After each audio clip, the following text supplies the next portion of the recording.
In a quiet suburban neighborhood in Toronto, Canada, a young woman named Jennifer Pan appeared to be the quintessential girl next door. However, behind closed doors, she orchestrated a chilling plot to have her own parents murdered.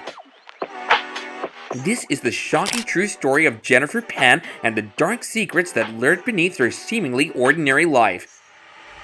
Jennifer Pan's story is a tragic one filled with lies and deceit that led to the unthinkable. Once a dedicated and successful student, she found herself unable to cope with the pressures of life and began to forge documents and lie to her parents.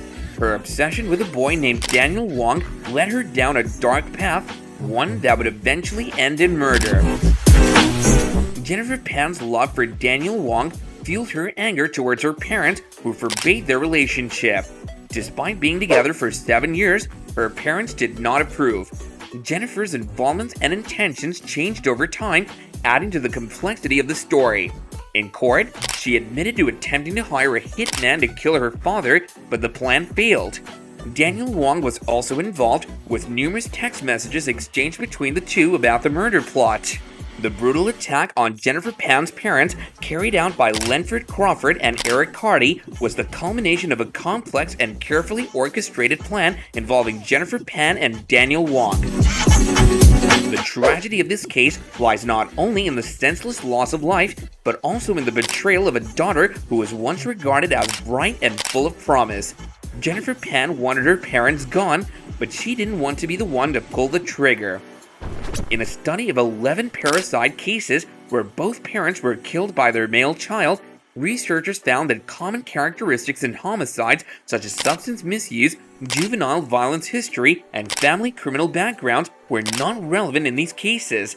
In fact, the murders in 54% of these cases occurred because of a long-standing relationship discord or quarrel. Additionally, 45% of the offenders lied about their involvement in the crime in an attempt to conceal their guilt. Eric Carty, who was involved in the murder alongside David Milvaganam, had a separate trial due to his lawyer's illness. Carty's defense team tried to shift the blame on him, painting him as a psychopathic killer who was motivated by money. However, Carty eventually confessed to his involvement in the plot and was sentenced to 18 years in prison. The identity of a possible third person involved in the attack remains unknown. Jennifer Pan's elaborate scheme to have her parents killed culminated in a brutal invasion of their family home. She was eventually convicted of first-degree murder, attempted murder, and conspiracy to murder, along with her co-accused Lenford Crawford, David Milvaganam, and Daniel Wong. Jennifer Pan's actions resulted in a life sentence with no possibility of parole for 25 years after being found guilty of the murder of her mother and the attempted murder of her father. Following this, her father and brother requested a court order that would prevent her from ever contacting any surviving members of her family again. This wasn't a case of a child who suddenly snapped after years of abuse or mental illness that distorted their thoughts and led to sinister plans.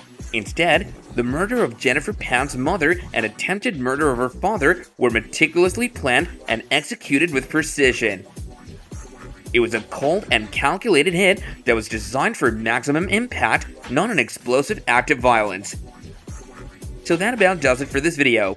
Hope you enjoyed watching it, and if you did, then do press that like button and don't forget to subscribe for more videos like this. Check out some of our other videos while you're at it, and we'll see you again next time.